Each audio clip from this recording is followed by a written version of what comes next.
എല്ലാവർക്കും സലു കിച്ചണിലേക്ക് സ്വാഗതം. ഇന്നത്തെ നമ്മളുടെ അടിപൊളി പ്രഭാതമാണ് ഈ കാണുന്നത്. അപ്പൊ ഞാൻ 1 കപ്പ് അരിപ്പൊടിക്ക് 1.5 കപ്പ് വെള്ളം എന്നുള്ള രീതിയിൽ തിളപ്പിക്കാൻ വെച്ചിട്ടുണ്ട്. ഇതിലേക്ക് ഞാൻ പാകത്തിനുള്ള ഉപ്പും കൂടി ഇട്ട് കൊടുക്കണം. അപ്പം വെള്ളം തിള വരുന്ന സമയത്ത് നമുക്ക് ഈ അരിപ്പൊടി ഇതിലേക്ക് ഇട്ടിട്ട് നന്നായിട്ടൊന്ന് ഇളക്കി കൊടുക്കാം. ഇത് ഞാൻ വറുത്ത പച്ചരിപ്പൊടിയാണ് എടുത്തിരിക്കുന്നത് കേട്ടോ. അപ്പം ഇതൊന്ന് നല്ലതുപോലെ ഒന്ന് ഇളക്കി കൊടുക്കണം. ഞാനിവിടെ ഹൈ ഫ്ലെയിമിൽ വെച്ചിട്ട് തന്നെയാണ് ഇളക്കി എടുക്കുന്നത്. അപ്പൊ അത് നല്ലതുപോലെ ഒന്ന് കുഴച്ചെടുക്കാൻ പ്രത്യേകം ശ്രദ്ധിച്ചേക്കണം കേട്ടോ. അപ്പൊ ഞാനിവിടെ ഇതാ നല്ലതുപോലെ ഇളക്കി എടുത്ത് വെച്ചിട്ടുണ്ട്. അപ്പൊ അത് ഞാൻ മാറ്റി വെക്കാണ്. അപ്പൊ ഇന്ന് ഞാൻ ഇതാ ഇവിടെ അഗാറയുടെ മൾട്ടി കുക്ക് സ്റ്റീമറിലാണ് ഇത് കുക്ക് ചെയ്യാനായിട്ട് പോകുന്നത് കേട്ടോ. ഇതിന് ഒരുപാട് യൂസേജ് ഉണ്ട്. ഇതാ കണ്ടോ, ഇത് നമുക്ക് സോസ് പാൻ പോലെ ഉപയോഗിക്കാം. ഉപയോഗിക്കാനൊക്കെ നല്ല എളുപ്പമാണ്. നല്ല ലിഡാണ് കേട്ടോ ഇതിൻ്റെത്, ഗ്ലാസ് ലിഡ്. അതുപോലെ തന്നെ എഗ് ബോയിലർ ഉണ്ട്, പിന്നെ ഒരു മഗ് ഉണ്ട്. അപ്പൊ ഇത് നമുക്ക് സ്റ്റീം ചെയ്യാനായിട്ട് ഉപയോഗിക്കാം, ആ ഒരു ഷേപ്പിലുള്ളത്. പിന്നെ ഒരു സ്റ്റാൻഡ് ഉണ്ട്. അപ്പം ഇത് എന്തുകൊണ്ട് നല്ലതാണ്, ഇതാണ് ഇതിന്റെ സ്റ്റീമറിന്റെ ആ ഒരു തട്ടെന്ന് പറയുന്നത് കേട്ടോ. ഭയങ്കര ക്യൂട്ടാണ്. ക്വാളിറ്റി വൈസ് നോക്കുകയാണെങ്കിൽ നല്ലതാണ് കേട്ടോ. അപ്പൊ ഇന്നിപ്പോ ഞാൻ ഇതിലാണ് റെഡിയാക്കാനായിട്ട് പോകുന്നത്. അപ്പൊ ദാ നമ്മളുടെ കെറ്റിലേക്ക് ഞാൻ കുറച്ച് വെള്ളം തിളപ്പിക്കാനായിട്ട് വെച്ചിട്ടുണ്ട്. അടച്ചിട്ട് ഇതിലിപ്പോ അതേ ബട്ടൺ ഉണ്ട്, അതങ്ങ് ഓൺ ചെയ്ത് കൊടുത്താൽ മാത്രം മതി കേട്ടോ. വേറെ നമുക്ക് പ്രത്യേകിച്ചൊന്നും ഇല്ല. അപ്പൊ ഞാൻ ആ തട്ട് എടുത്തിട്ട് ആ തട്ടിലേക്ക് ഇതാ തേങ്ങയൊന്ന് ഇട്ട് കൊടുക്കണം. അപ്പൊ ഞാന് മാവ് നന്നായിട്ട് ഒന്ന് കുഴച്ചെടുത്തിട്ടുണ്ടായിരുന്നു.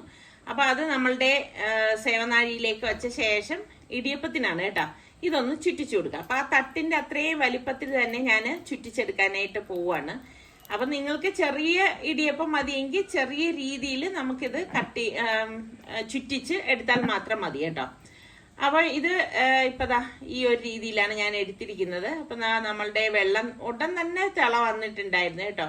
അപ്പൊ ഈ തട്ട് ഇതിലേക്ക് വെച്ചിട്ട് നമുക്കിനി ഒരു 2-3 മിനിറ്റ് സ്റ്റീം ചെയ്താൽ മാത്രം മതി. ഓൾറെഡി വെന്ത മാവല്ലേ. അപ്പൊ അതാ 2 മിനിറ്റ് കഴിഞ്ഞതേ ഉണ്ടായിരുന്നുള്ളൂ. ഞാൻ ടൈം നോക്കിയിട്ടുണ്ടായിരുന്നു. അപ്പൊ ഞാൻ ദാ ഇടിയപ്പം എടുത്തു. അപ്പം അടുത്തത് നമുക്ക് ഇതിൽ തന്നെ റെഡിയാക്കി എടുക്കാം. അപ്പൊ പെട്ടെന്ന് നമുക്ക് റെഡിയായി കിട്ടും കേട്ടോ. അപ്പൊ ഞാൻ നോക്കിയപ്പോഴേക്ക് നല്ലതുപോലെ വെന്ത് വന്നിട്ടുണ്ടായിരുന്നു. അപ്പൊ എളുപ്പമല്ലേ, ഇപ്പം നമ്മളുടെ ഒരു ഗ്യാസ് ഒക്കെ തീർന്നു പോയാൽ ഉപയോഗിക്കാൻ വളരെ എളുപ്പമാണ്. എനിക്ക് ഭയങ്കര ഇഷ്ടപ്പെട്ടു കേട്ടോ. അപ്പൊ ബാക്കിയുള്ളത് നമുക്ക് ഇതുപോലെ തന്നെ റെഡിയാക്കി എടുക്കാം. പിന്നെ ഇത് നിങ്ങൾക്ക് ആർക്കെങ്കിലും ആവശ്യം ഉണ്ടെങ്കിൽ ഇതിന്റെ ലിങ്ക് ഞാൻ പിൻഡ് കമന്റ് ആയിട്ട് കൊടുത്തേക്കാം കേട്ടോ. ഇതാവുമ്പം ആളിന് ഒരെണ്ണം തന്നെ ധാരാളമായിരിക്കും കേട്ടോ. കാണാനും നല്ല ഭംഗിയുണ്ട്. പെട്ടെന്ന് നമുക്ക് ജോലി എളുപ്പമായി തീരുകയും ചെയ്യുന്നുണ്ട്. അപ്പൊ ഇന്നിപ്പം എനിക്ക് അങ്ങനെ കറി വെക്കേണ്ട ജോലിയൊന്നും ഉണ്ടായിരുന്നില്ല കേട്ടോ. കാരണം കറി ഫ്രിഡ്ജിൽ ഇരിപ്പുണ്ടായിരുന്നു. അപ്പൊ അത് ചൂടാക്കി എടുക്കുകയാണ് ചെയ്യുന്നത്. ഇപ്പൊ കറിയൊക്കെ ഇരിക്കുന്ന അവസരങ്ങളിൽ ഞാൻ പിന്നെ വീണ്ടും ഒരു കറി ഉണ്ടാക്കാനൊന്നും അങ്ങനെ മെനക്കെടത്തില്ല കേട്ടോ. കാരണം നമ്മൾ പിന്നെ അത് വയ്ക്കുന്നതിനേക്കാളും അത് ഉപയോഗിച്ച് അങ്ങ് തീർക്കാനേ നോക്കത്തുള്ളൂ. അങ്ങനെ നമുക്കൊപ്പം എപ്പോഴത്തെയും പോലെ തന്നെ സനമോളും വന്നിരിക്കുന്നുണ്ട്. അവൾക്ക് ഇടയ്ക്കിടയ്ക്ക് ഇങ്ങനെ ഇടിയപ്പം പിച്ച് നിസാറിക്ക വായിലൊക്കെ വെച്ച് കൊടുക്കുന്നുണ്ട്. അപ്പൊ ഇതിനിടയിൽ എനിക്ക് കുറച്ച് പണികളൊക്കെ ഉണ്ടായിരുന്നു. അത് കഴിഞ്ഞ് സനമോളെ കണ്ടില്ലല്ലോ എന്ന് എഴുതി വന്ന് നോക്കുമ്പോഴേക്കുണ്ട് നിസാറിക്ക് സനമോളും ആയിട്ട് നിന്ന് കളിക്കുകയാണ് കേട്ടാ. അതായത് സനമോളെ കളിപ്പിക്കുകയാണ്. അപ്പൊ അവൾക്ക് ഈ ഒരു കാറിൽ ഇങ്ങനെ ഇരുന്നിട്ട് ഇങ്ങനെ ഉന്തി കളിക്കാനൊക്കെ ഭയങ്കര ഇഷ്ടമാണ് കേട്ടോ. പക്ഷെ റിവേഴ്സ് പോകാൻ മാത്രമേ അറിയത്തുള്ളൂ. അവൾക്ക് മുന്നോട്ട് പോകാനായിട്ട് അങ്ങനെ അറിയത്തില്ല. അപ്പൊ അത് നമ്മളിങ്ങനെ ഉരുട്ടി കാണിച്ചു കൊടുക്കും. എങ്കിലും അവൾ അതിൽ പിടിച്ചിങ്ങനെ ഇരിക്കും കേട്ടാ. അപ്പം ഇതുപോലെ മുറ്റത്തേക്കൊക്കെ കൊണ്ടുവന്ന് ഇരുത്തുമ്പോഴേക്കൊക്കെ അവൾക്ക് ഭയങ്കര ഇഷ്ടമാണ് കേട്ടോ. ഇങ്ങനെ ചെടികളും പൂക്കളും ഒക്കെ കണ്ട് ഇങ്ങനെ അതിലൊക്കെ പിടിച്ച് വലിക്കാനായിട്ടൊക്കെ നോക്കും. കുഞ്ഞല്ലേ, അവൾക്ക് അതിനെക്കുറിച്ചൊന്നും അറിയത്തില്ലല്ലോ. അതാണ്ട് അനുസരിക്കാണ് കളിപ്പിക്കുന്ന ഒരാളെന്ന് പറയുന്നത്. അപ്പൊ അവളിങ്ങനെ നോക്കി നിൽക്കും. ഇങ്ങനെ ഇരിക്കത്തുള്ളൂ കേട്ടോ വണ്ടിക്കകത്ത്. നേരെ ഇരിക്കാനൊന്നും അവൾക്ക് അത്ര അങ്ങോട്ട് അറിയത്തില്ല. പിന്നെ പലരും എൻ്റെ അടുത്ത് ചോദിച്ചിട്ടുണ്ടായിരുന്നു, സനമോളുടെ കാലിൽ ഒരു പാദസരമല്ലേ ഉള്ളൂ, മറ്റത് എവിടെ പോയെന്ന്. മറ്റത് കളഞ്ഞു പോയതാണ് കേട്ടോ. പിന്നെ അത് ഞാൻ മാറ്റാത്ത എന്തെന്ന് വെച്ചാൽ മോളുടെ പാകത്തിനുള്ളത് എനിക്ക് കിട്ടിയില്ല എന്നുള്ളത് ഒരു വാസ്തവം. പിന്നെ ആ ഒറ്റ പാദസരം ഇട്ട് ഇരിക്കുന്ന വെച്ചാൽ അവൾ എവിടെയെങ്കിലും ഇങ്ങനെ ഇഴഞ്ഞു പോകുമ്പോഴൊക്കെ എനിക്ക് അറിയാൻ വേണ്ടിയിട്ടാണ് കേട്ടോ. അപ്പം ആ ഒരു കിലുക്കത്തിന്റെ സൗണ്ട് കേൾക്കുമ്പോൾ നമുക്കറിയാം ആള് എവിടെ നിൽക്കുന്നെന്നുള്ളത്. അതുകൊണ്ട് മാത്രമാണ് അത് പിന്നെ മാറാതിരുന്നത്. പിന്നെ പലരും പറഞ്ഞു സ്വർണത്തിന്റെ പാദസരം ഇട്ട് കൊടുത്തൂടെന്ന്. അതുണ്ട്, പക്ഷെ എന്നാൽ അതിൽ കിലുക്കുണ്ടാവത്തില്ലല്ലോ. അപ്പൊ ഇതാവുമ്പം മോൾ അങ്ങോട്ടോ ഇങ്ങോട്ടോ മാറിക്കഴിഞ്ഞാൽ ഇപ്പൊ ഞാൻ കിച്ചണിലൊക്കെ നിൽക്കുകയാണെങ്കിലും നമുക്ക് മനസ്സിലാവും മോൾ എങ്ങോട്ടാണ് നിൽക്കുന്നതെന്നുള്ളത്. ഇന്ന് വളരെ സിമ്പിൾ ആയിട്ടുള്ളൊരു ലഞ്ചാണ് തയ്യാറാക്കുന്നത്. അപ്പൊ ഞാൻ ഇതാ ഇവിടെ കുറച്ച് വെജിറ്റബിൾസ് ഒക്കെ എടുത്ത് വെച്ചിട്ടുണ്ട്. അപ്പൊ അതെല്ലാം ഞാൻ കട്ട് ചെയ്ത് നന്നായിട്ടൊന്ന് കഴുകിയിട്ടുണ്ട് കേട്ടോ. അപ്പൊ ഞാൻ ഇതാ ഇവിടെ ഒരു 1/2 കപ്പ് സാമ്പാർ പരിപ്പാണ് എടുത്തത്. അത് നന്നായിട്ടൊന്ന് കഴുകിയിട്ട് പ്രഷർ കുക്കറിലേക്ക് ഇട്ട് കൊടുക്കാണ്. ഇനി നമുക്കിതിലേക്ക് ഈ കട്ട് ചെയ്ത് വെച്ചിരിക്കുന്ന വെജിറ്റബിൾസ് കൂട്ടത്തിൽ ഞാൻ കൊച്ചുള്ളിയും കൂടി ഒരു 5-6 ഒന്ന് തോല് കളഞ്ഞ് എടുത്തിട്ടുണ്ടായിരുന്നു കേട്ടോ. കൊച്ചുള്ളിയൊക്കെ ഇട്ടിട്ട് ഉണ്ടാക്കുമ്പോൾ ഭയങ്കര ടേസ്റ്റാണ് കേട്ടോ. പിന്നെ ഈ സാമ്പാർ തന്നെ ഒരുപാട് വെറൈറ്റിയിൽ ഞാൻ കാണിച്ചിട്ടുണ്ട്. നമ്മുടെ സലു കിച്ചണിലുണ്ട്, സലു സിമ്പിൾ റെസിപ്പീസിലും ഒക്കെ ഇട്ടിട്ടുണ്ട്. അപ്പൊ ഇതിലേക്ക് നമ്മളുടെ തിരുവനന്തപുരത്തിന്റെ സ്വന്തം തൊണ്ടം മുളകാണ് ഇതിലേക്ക് ചേർത്ത് കൊടുക്കുന്നത് കേട്ടോ. അപ്പൊ സാമ്പാറിന് ഭയങ്കര ടേസ്റ്റാണ് ഈ ഒരു മുളക് ചേർക്കുമ്പോഴേക്ക്. പലരും എൻ്റെ അടുത്ത് പറയാറുണ്ട് ഞങ്ങളുടെ നാട്ടിൽ കിട്ടാറില്ല എന്ന്. അപ്പോൾ ഈ തിരുവനന്തപുരത്ത് വരുമ്പം വാങ്ങിയിട്ട് പോയാൽ മതി. അപ്പൊ പാകത്തിനുള്ള ഉപ്പും കുറച്ച് കായപ്പൊടിയും പിന്നെ നമുക്ക് ഈ വെജിറ്റബിൾസ് ഒക്കെയുള്ള വെള്ളം കൂടി ഞാൻ ഒഴിച്ചു കൊടുക്കാണ്. ഒരുപാട് വെള്ളം ആദ്യമേ ഒഴിച്ചു കൊടുക്കത്തില്ല കേട്ടോ. ഇനി നമുക്കിതിലേക്ക് 1/2 ടീസ്പൂൺ മഞ്ഞൾപ്പൊടിയും പിന്നെ തക്കാളി ഞാൻ വെജിറ്റബിൾസിന്റെ ഒപ്പം ചേർത്ത് കൊടുക്കാൻ മറന്നുപോയതാണ്. അപ്പോഴേക്ക് ഞാൻ ഈ സമയത്ത് കഴുകി എടുത്തിട്ട് വന്നിട്ട് ഒരു തക്കാളിയാണ് ഇതിലേക്ക് കട്ട് ചെയ്ത് ഇട്ട് കൊടുക്കുന്നത് കേട്ടോ. അപ്പൊ പല രീതിയിൽ നമുക്ക് സാമ്പാർ റെഡിയാക്കി എടുക്കാൻ പറ്റും. ഇത് മറ്റൊരു വെർഷനാണ് കേട്ടോ. അപ്പൊ ഇത് കുക്കർ മൂടിയിട്ട് വെയിറ്റ് ഇട്ടിട്ട് ഒരു 2 വിസിൽ വരെ നമുക്ക് ഇതൊന്ന് വേവിച്ചെടുക്കാം. ഈ സമയം കൊണ്ട് ഞാൻ ഒരു പീസ് ഇഞ്ചി, അതുപോലെ തന്നെ ഒരു 3-4 വെളുത്തുള്ളി അലിയും ഒരു 5-6 ചുവന്നുള്ളി എടുത്തിട്ടുണ്ട്. അപ്പൊ അത് നമുക്ക് നീളത്തിന് ഞാനൊന്ന് അരിഞ്ഞെടുക്കാണ്. ഇനി നമുക്ക് ചതച്ചിട്ട് വേണമെങ്കിൽ അങ്ങനെയും എടുക്കാവുന്നതാണ് കേട്ടോ. ഇന്നിപ്പോ ഞാൻ എളുപ്പത്തിന് വേണ്ടിയിട്ട് ഇങ്ങനെ ചെയ്യുന്നതേ ഉള്ളൂ. അപ്പൊ ഇതിപ്പോ നമുക്ക് എല്ലാം പെട്ടെന്ന് റെഡിയാക്കി എടുക്കാൻ പറ്റുന്ന കറികളാണ് ഞാൻ ഇന്ന് റെഡിയാക്കുന്നത്. അപ്പൊ 2 തണ്ട് കറിവേപ്പിലയും കൂടി എടുത്ത് വെച്ചിട്ടുണ്ടായിരുന്നു. അപ്പൊ ഇത് ഇത്രയാണ്. നമുക്കിനി ഒന്ന് വഴറ്റിയെടുക്കണം. അപ്പൊ ഇതിനിടയിൽ കുക്കറിന്റെ വിസിലൊക്കെ വരുന്നുണ്ട്. ഇപ്പൊ മൺചട്ടി അടുപ്പത്തേക്ക് വെച്ച ശേഷം വെളിച്ചെണ്ണ ഒഴിച്ചിട്ട് കടുകിട്ട് പൊട്ടിച്ചു കൊടുക്കാം. പിന്നെ കുറച്ച് ഉലുവയും കൂടി ഇട്ട് കൊടുക്കും കേട്ടോ. അപ്പൊ നല്ല മണമായിരിക്കും, കറിക്ക് നല്ല ടേസ്റ്റും ആയിരിക്കും. പിന്നെ ഇതെല്ലാം ഒരുമിച്ച് തന്നെ ഞാൻ എണ്ണയിലേക്ക് ഇട്ട ശേഷം ഒന്ന് വഴറ്റി കൊടുക്കുകയാണ് കേട്ടോ. ഇതിൻ്റെ ഒപ്പം കറിവേപ്പിലയും കൂടി ചേർത്ത് കൊടുക്കുകയാണ്. ഇതുപോലെ ഒന്ന് വഴറ്റിയെടുക്കണം. അപ്പൊ ഇത് കരിഞ്ഞു പോകാതിരിക്കാൻ പ്രത്യേകം ശ്രദ്ധിച്ചേക്കണം. അപ്പൊ ഇതൊന്ന് വഴണ്ടി വന്നിട്ടുണ്ട്. അപ്പൊ ഈ സമയത്ത് നമുക്ക് 1/2 ടീസ്പൂൺ മഞ്ഞൾപ്പൊടിയും പിന്നെ കാശ്മീരി ചില്ലി പൗഡറാണ് ഞാൻ ഇതിലേക്ക് ചേർത്ത് കൊടുക്കുന്നത്. ഒരു 3 ടേബിൾ സ്പൂൺ ചേർത്തിട്ടുണ്ട്. 1/4 ടീസ്പൂൺ വറുത്ത് പൊടിച്ച ഉലുവാപ്പൊടി. ഇത്രയും പൊടികൾ മാത്രമേ ഞാൻ ഇതിലേക്ക് ചേർക്കുന്നുള്ളൂ കേട്ടോ. അപ്പൊ കരിഞ്ഞു പോവാതെ ഇതൊന്ന് നമുക്ക് വഴറ്റി കൊടുക്കാം. ഇനി നമുക്ക് ഇതിലേക്ക് പുളിവെള്ളമാണ് ഒഴിച്ചു കൊടുക്കുന്നത് കേട്ടോ. അപ്പം പാകത്തിനുള്ള പുളിവെള്ളം ഒഴിച്ചു കൊടുക്കാം. അങ്ങനെ ഓരോരുത്തരുടെ പുളിക്ക് അനുസരിച്ച് എടുത്താൽ മതി. ഞാനിപ്പോൾ ഒരു 1/2 കപ്പ് പുളിവെള്ളം ഇതിലേക്ക് ഒഴിച്ചിട്ടുണ്ട്. എന്നിട്ട് ഇതുപോലെ ഒന്ന് ഇളക്കി കൊടുക്കണം. ഇളക്കി കൊടുത്ത ശേഷം നമുക്കിതിലേക്ക് പാകത്തിനുള്ള ഉപ്പും കൂടി ഇട്ട് കൊടുക്കണം. ഇട്ട് കൊടുത്തിട്ട് നല്ലതുപോലെ ഒന്ന് ഇളക്കി യോജിപ്പിക്കുക. അപ്പൊ അതിന്റെ പൊടികളുടെയൊക്കെ ഒരു പച്ച ചുവ മാറത്തക്ക രീതിയിൽ നമ്മൾ ഇതൊന്ന് വഴറ്റി കൊടുത്താൽ മതി കേട്ടോ. അതിനുശേഷം നമുക്ക് പാകത്തിനുള്ള വെള്ളം ഒഴിച്ചു കൊടുക്കണം. വെള്ളം ഒഴിച്ചു കൊടുക്കുമ്പോൾ എപ്പോഴും ഓവറായിട്ട് വെള്ളം ഒഴിച്ചു കൊടുക്കാതിരിക്കാൻ പ്രത്യേകം ശ്രദ്ധിക്കണേ. ഓവറായിട്ട് വെള്ളം ഒഴിച്ചു കൊടുത്തു കഴിഞ്ഞാൽ കറിക്ക് അത്ര ടേസ്റ്റ് ഒന്നും ഉണ്ടാവത്തില്ല കേട്ടോ. അപ്പൊ ഞാനിവിടെ 1 കപ്പോളം വെള്ളം ഒഴിച്ചിട്ടുണ്ട്. കണ്ട ഈ ഒരു പരുവത്തിലാണ് ഞാൻ വെള്ളം ഒഴിച്ചു കൊടുത്തിരിക്കുന്നത്. എന്നിട്ട് നമുക്കൊന്ന് ഇളക്കി നോക്കുമ്പോൾ മനസ്സിലാവും ഇതിലേക്ക് ഇനി വെള്ളം വേണോ വേണ്ടേ എന്നൊക്കെ ഉള്ളത്. അടച്ചിട്ട് നമുക്ക് അതൊന്ന് തിളപ്പിക്കാനായിട്ട് വെക്കാം. അത് നന്നായിട്ടൊന്ന് തിളയ്ക്കുന്ന സമയത്ത് ഞാനിവിടെ അയല മീനാണ് എനിക്കിന്ന് കിട്ടിയത്. അപ്പൊ ആ മീന് കട്ട് ചെയ്തത് ഇതിലേക്ക് ഇട്ട് കൊടുക്കുകയാണ് ചെയ്യണത് കേട്ടോ. അപ്പം നിങ്ങളൊക്കെ മീൻകറി ഉണ്ടാക്കുമ്പോഴേക്കും നിങ്ങൾക്ക് തേങ്ങ അരച്ച മീൻകറിയാണോ ഇഷ്ടം, അതേ മുളക് കറിയാണോ ഇഷ്ടം എന്നുകൂടി ഒന്ന് പറയേട്ടാ. എനിക്ക് ഈ അയലയൊക്കെ മീൻകറി വെക്കുമ്പോഴേക്ക് ഞാൻ കൂടുതലും മുളകരച്ച മീൻകറി ആയിരിക്കും ഉണ്ടാക്കുന്നത് കേട്ടോ. അപ്പോഴേക്ക് എനിക്ക് ചെറിയ മത്തിയും കിട്ടിയിട്ടുണ്ടായിരുന്നു കേട്ടോ. അത് ഞാൻ വൃത്തിയാക്കി എടുത്തിട്ടുണ്ട്. അതിലേക്ക് നമ്മൾ സാധാരണ ഇടുന്ന പൊടികൾ തന്നെയാണ് പൊരിക്കാനായിട്ടിരിക്കുന്നത്. കുരുമുളക്, മുളക് പൊടി, മഞ്ഞൾപ്പൊടി, കുറച്ച് ഉലുവാപ്പൊടിയും കൂടി ഇട്ട് കൊടുക്കും കേട്ടോ. പിന്നെ ഉപ്പ് ഇത്രയും കൂടി ചേർത്തിട്ട് നമുക്ക് ഇതൊന്ന് മിക്സ് ചെയ്തിട്ട് ഞാൻ കുറച്ച് നേരം വെച്ചിരിക്കും. അതിനുശേഷം മാത്രമേ ഇത് ഫ്രൈ ചെയ്തെടുക്കത്തുള്ളൂ കേട്ടോ. അപ്പം ഞാൻ മറ്റൊരു പാൻ അടുപ്പത്തേക്ക് വെച്ച ശേഷം വെളിച്ചെണ്ണ ഒഴിച്ചു കൊടുക്കുന്നുണ്ട്. വെളിച്ചെണ്ണ ചൂടാകുമ്പോഴേക്ക് കടുകിട്ട് പൊട്ടിച്ചു കൊടുക്കാം. പിന്നെ നമുക്കൊരു 3-4 വറ്റൽ മുളകും കുറച്ച് കറിവേപ്പിലയും കൂടി ഇട്ട് കൊടുത്ത ശേഷം വെണ്ടയ്ക്ക് ഒരു 5-6 ഇതുപോലെ കട്ട് ചെയ്തത് ഇതിലേക്ക് ഇട്ടിട്ട് നമുക്കൊന്ന് വഴറ്റി കൊടുക്കാം. ഇത് സാമ്പാറിന് വേണ്ടിയിട്ടാണ് നമ്മൾ ഈ വെണ്ടയ്ക്ക വഴറ്റിയെടുക്കുന്നത്. ഞാൻ എപ്പോഴും സാമ്പാറിന് ചേർക്കുമ്പോൾ വെണ്ടയ്ക്ക് ഇങ്ങനെയാണ് ചെയ്യുന്നത് കേട്ടോ. അപ്പോൾ ഇതിലേക്ക് ആവശ്യത്തിനുള്ള ഉപ്പിട്ട് കൊടുക്കുക. ഓൾറെഡി നമ്മൾ വെജിറ്റബിൾസിലൊക്കെ ഉപ്പിട്ടിട്ടുണ്ടായിരുന്നു. ഇത് വെണ്ടയ്ക്കൊക്കെ ആവശ്യമുള്ള ഉപ്പാണ് ഇട്ട് കൊടുക്കുന്നത്. അപ്പോൾ ഒരു 2-3 മിനിറ്റ് കഴിഞ്ഞപ്പോൾ തന്നെ നമ്മളുടെ മീൻകറിയുടെ അവസ്ഥ ഇതാണ് കേട്ടോ. നല്ല മണം വരുന്നുണ്ട്. എപ്പോഴും മീൻകറി ഉണ്ടാക്കുമ്പോൾ ഒരുപാട് ഓവറായിട്ട് കുക്ക് ചെയ്യാൻ പാടില്ല. എങ്കിൽ പിന്നെ ആ മീനിന്റെ ടേസ്റ്റ് നഷ്ടപ്പെടും കേട്ടോ. അപ്പോൾ അത് റെഡിയാകുന്നുണ്ട്. അപ്പം ഞാൻ ഗ്യാസ് ഓഫ് ചെയ്ത് അടച്ചൊന്ന് മാറ്റി വെച്ചു. ഇത്രയും മാത്രം മതിയാവും കേട്ടോ. ചട്ടി ഇരുന്ന് റെഡി ആയിക്കോളും. അപ്പോൾ ഇതുപോലെ ഒന്ന് വഴറ്റി കൊടുത്ത ശേഷം ഇതിലേക്ക് ഇനി ഞാൻ എന്താ പൊടികൾ എടുത്തിട്ടുണ്ട്. 1.5 ടേബിൾ സ്പൂൺ സാമ്പാർ പൊടി, 1 ടേബിൾ സ്പൂൺ മല്ലിപ്പൊടി, 1 table spoon Kashmiri chilli powder, 1/2 teaspoon മഞ്ഞൾപ്പൊടി. ഇത്രയും കൂടി ഇതിലേക്ക് ഇട്ടിട്ട് നമുക്ക് ഇതുപോലെ ഒന്ന് വഴറ്റി കൊടുക്കാം. വഴറ്റിയ ശേഷം കുറച്ച് പുളിവെള്ളം ഇതിലേക്ക് ഞാൻ ഒഴിച്ചു കൊടുക്കാണ്. എന്നിട്ട് പാകത്തിനുള്ള വെള്ളം കൂടി ഒഴിച്ചു കൊടുക്കും. ഇനി നമുക്ക് കുറച്ച് മല്ലിയിലയും കൂടി ഞാൻ ഇട്ട് കൊടുത്തിട്ട് ഇതൊന്ന് ഇളക്കി കൊടുക്കാനായിട്ട്. അപ്പം ഇതൊന്ന് തിള വരുന്ന സമയത്ത് നമുക്ക് ആ വെജിറ്റബിൾസ് വെന്തിട്ടുണ്ടല്ലോ, അപ്പം അതിലേക്ക് വേണം ഒഴിച്ചു കൊടുക്കാനുള്ളത്. അപ്പം സ്റ്റീം പോയ ശേഷം ഞാൻ പ്രഷർ കുക്കർ ഓപ്പൺ ചെയ്തു. ആ വെജിറ്റബിൾസ് ഒക്കെ വെന്തുടഞ്ഞാലും പ്രശ്നമൊന്നുമില്ല, നന്നായിട്ടൊന്ന് ഇളക്കി കൊടുക്കണം കേട്ടോ. അപ്പോൾ പലർക്കും വെജിറ്റബിൾസ് കഴിക്കാൻ ഭയങ്കര മടിയാണ്. അപ്പം ഇങ്ങനെ നമ്മൾ തയ്യാറാക്കുമ്പോൾ വെജിറ്റബിൾസ് വെന്തുടഞ്ഞ് അതിൽ ചേരുകയും ചെയ്യും, കഴിക്കുന്നവർക്ക് അറിയത്തുമില്ല കേട്ടോ. അപ്പം ഞാൻ ആ താളിച്ച ഇതിലേക്ക് ഒഴിച്ചു കൊടുക്കാണ്. കണ്ടോ, നല്ല അടിപൊളി സാമ്പാറാണ്. അപ്പം ട്രൈ ചെയ്തില്ലെങ്കിൽ നിങ്ങൾ ട്രൈ ചെയ്ത് നോക്കണം.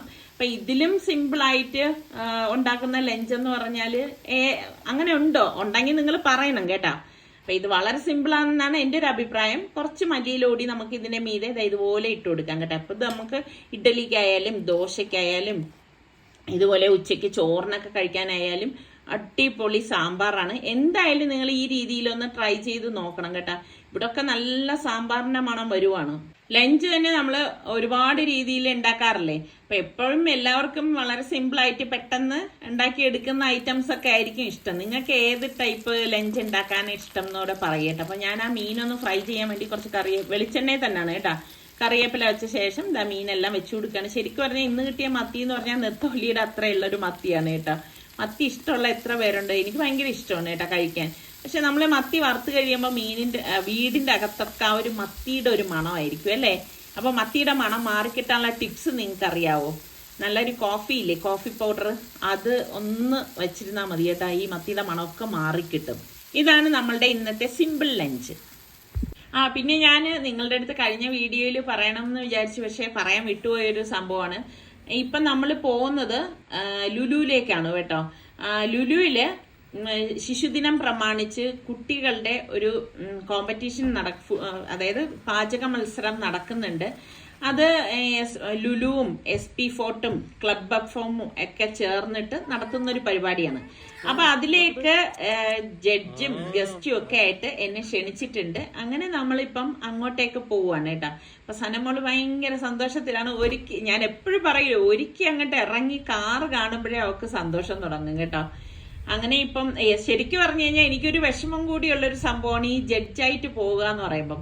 കാരണം നമ്മള് എല്ലാവരും എഫേർട്ട് എടുത്തല്ലേ ഓരോ കാര്യങ്ങൾ ചെയ്യുന്നത്. പിന്നെ അതിൽ എന്തെങ്കിലുമൊക്കെ, പ്രത്യേകിച്ച് ഇത് കൊച്ചു കുട്ടികളാണ്, അവരെ ജഡ്ജ് ചെയ്യുക എന്ന് പറഞ്ഞു കഴിഞ്ഞാൽ അതൊരു ഭയങ്കര ഭയങ്കര വിഷമം പിടിക്കുന്ന ഒരു സംഭവമാണ്. എല്ലാവരും എഫേർട്ട് എടുത്ത് ചെയ്യുന്ന ആൾക്കാരാണ്. അപ്പൊ അതിലെന്തെങ്കിലും ഈ ഫസ്റ്റ് സെക്കൻഡ് തേർഡ് എന്ന് പറയുമ്പോൾ കുറച്ച് വ്യത്യാസങ്ങളുടെ ഇതിലായിരിക്കാം അങ്ങോട്ടും ഇങ്ങോട്ടൊക്കെ വരുന്നത്. എന്തായാലും ഞാൻ പ്രാർത്ഥിച്ചുകൊണ്ടൊക്കെ പോവാണ്. കാരണം കൊച്ചു മക്കളടുത്തൊക്കെ നമ്മൾ ഇങ്ങനെ ജഡ്ജായിട്ടൊക്കെ നിൽക്കുമ്പോൾ എന്നെ സംബന്ധിച്ച് ഭയങ്കര വിഷമമാണ് കേട്ടോ. അങ്ങനെ നമ്മൾ കറക്റ്റ് ടൈമിന് തന്നെ അവിടെ എത്തിയിട്ടുണ്ടായിരുന്നു. അവിടെ എത്തിയപ്പോഴേക്കും അവർ പ്രോഗ്രാമിന് വേണ്ടി എല്ലാം സെറ്റ് ചെയ്തുകൊണ്ട് നിൽക്കുകയാണ്. എല്ലാവരും അവർ ക്ഷണിച്ചവരൊക്കെ എത്തിയിട്ടുണ്ടായിരുന്നു കേട്ടോ. അപ്പോൾ കുട്ടികളെല്ലാം റെഡിയായി നിൽക്കുകയാണ്. നമ്മളെ SP വെൽഫോർട്ടിനടുത്ത് ഈ ഒരു പ്രോഗ്രാമിനെ പറ്റി പറഞ്ഞത് അവർ ഡബിൾ തംസ് അപ്പ് ആയിരുന്നു. കാരണം സ്റ്റേജിലേക്ക് ഓരോരുത്തരായിട്ട് വന്നോളൂ.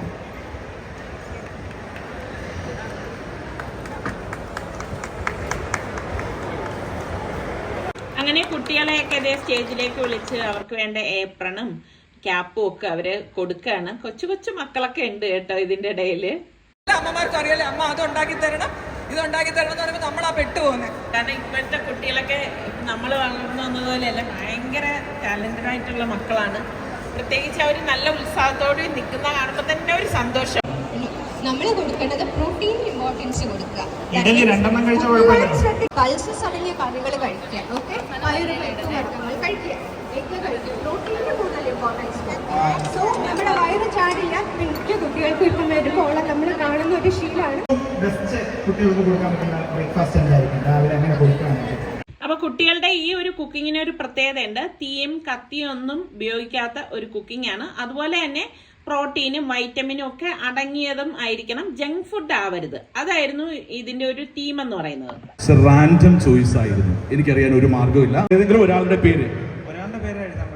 പേരാ 100,000 പേരുടെ അല്ല, ഒരാളുടെ പേര്. ഒരാളുടെ അറ്റൻഡൻസ് എഴുതിയ കുഴപ്പമുണ്ടോ? അപ്പോ ഇനി ഫാൻ്റെ ആണോ? ഫാൻ്റെ തന്നെയാണ്. ഫാൻ്റെ തന്നെയാണ്. ഓക്കെ, ഒന്നുകൂടി ഒന്ന് ട്രൈ ചെയ്ത് നോക്കൂ. ഇതിലേതെങ്കിലും വേണമെങ്കിൽ കുടിക്കാം, അല്ലെങ്കിൽ മറ്റൊന്ന്.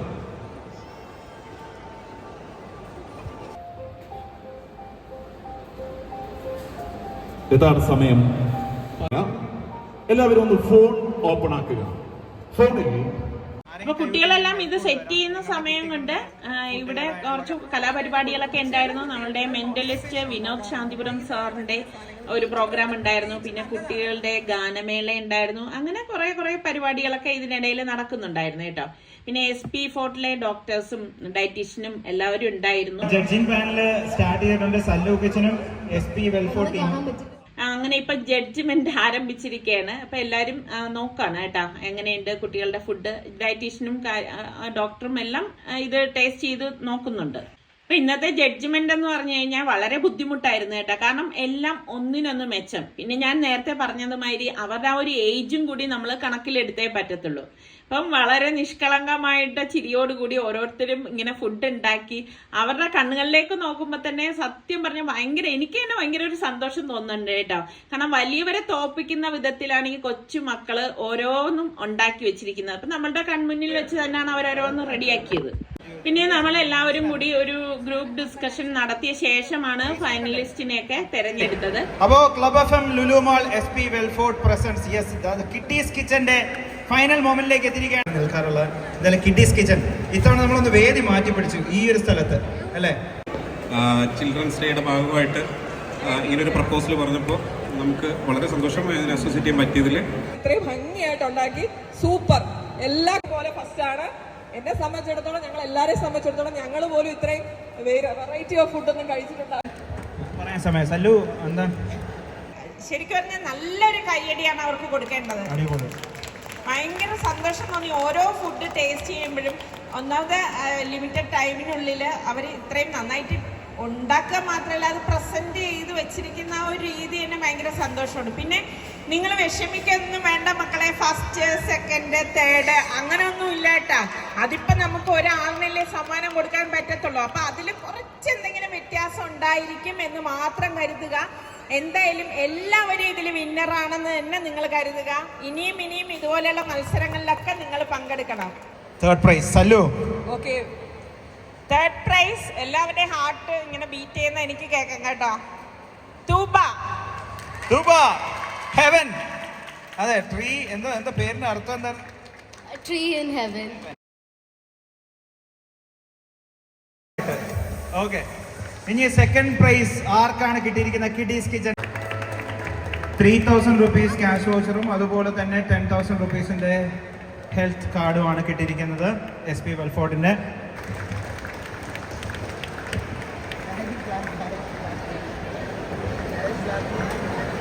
അപ്പൊ അത് കഴിഞ്ഞ് ഈ മോൾക്കാണ് ഫസ്റ്റ് പ്രൈസ് കിട്ടിയത്. ശരിക്കും പറഞ്ഞാൽ ഭയങ്കര സന്തോഷം കേട്ടോ. വളരെ മിടുക്കിയായിട്ട് എല്ലാം അവരെ പറഞ്ഞിരിക്കുന്ന ആ ഒരു രീതിക്ക് തന്നെ എല്ലാം തയ്യാറാക്കിയിട്ടുണ്ടായിരുന്നു. ശരിക്കും കൊച്ചു കുഞ്ഞുങ്ങളാണെങ്കിലും അവർ എത്ര സ്മാർട്ട് ആണെന്ന് നമുക്ക് തോന്നിപ്പോകും കേട്ടോ. ഓരോ മക്കളും ഇങ്ങനെ തന്നെയാണ്. ശരിക്കും നമ്മൾ വീടുകളിൽ കൊച്ചു കുഞ്ഞുങ്ങളെ ഇതുപോലെയുള്ള രീതിയിലൊക്കെ ട്രെയിൻ ചെയ്ത് കഴിഞ്ഞാൽ അവർ വലുതാവുമ്പോഴും ഈ ഒരു ഫുഡിന്റെ രീതിയിൽ ഫോളോ ചെയ്യും എന്നാണ് എനിക്ക് തോന്നുന്നത് കേട്ടോ. അങ്ങനെ ആ മോളുടെ അടുത്ത് കുറച്ച് കുശലവും കാര്യങ്ങളും ഒക്കെ മാഹിൻ ചോദിക്കാണ്. അപ്പം കൊച്ചു കുഞ്ഞുങ്ങളുടെ വർത്തമാനം കേട്ടോണ്ടിരിക്കാൻ തന്നെ നല്ല രസമല്ലേ. അത് കഴിഞ്ഞപ്പോഴേക്ക് ഫോട്ടോ സെഷൻ ആയിരുന്നു. ശരിക്കും പറഞ്ഞാൽ നല്ല സന്തോഷം നിറഞ്ഞ കുറച്ച് നിമിഷങ്ങളായിരുന്നു കേട്ടോ. ഈ കൊച്ചു മക്കളോടൊക്കെ കുറച്ച് നേരം ചെലവഴിക്കാന്ന് പറയുന്നത്. Thank you Sallu kitchen, thank you very much.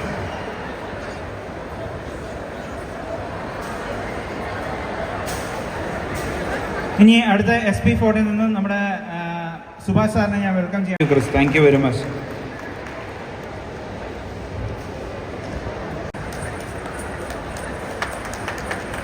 ഇനി എന്തായാലും കുട്ടികൾക്ക് ഒരു പാട്ട് ഇട്ട് കൊടുക്കാം, അവര് ഡാൻസ് കളിക്കട്ടെ. അങ്ങനെ കുട്ടികൾക്ക് ഡാൻസ് ചെയ്യാൻ വേണ്ടിയിട്ട് അവിടെ പാട്ടൊക്കെ ഇട്ട് കൊടുത്തു. നല്ല അടിപൊളി പാട്ടും കുഞ്ഞുങ്ങളുടെ ഡാൻസും ഒക്കെ ആയിരുന്നു. പിന്നെ കോപ്പിറൈറ്റ് ഉള്ളത് കൊണ്ട് നമുക്ക് പിന്നെ ഇതിലിടാൻ യാതൊരു നിർവാഹവും ഇല്ല.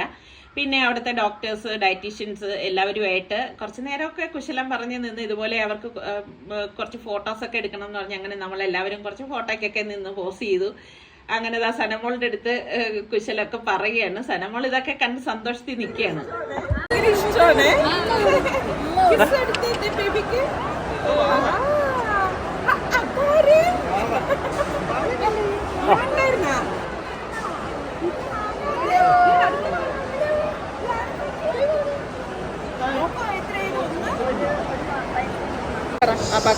അപ്പാക്കൊരു കിസ് കൊടു.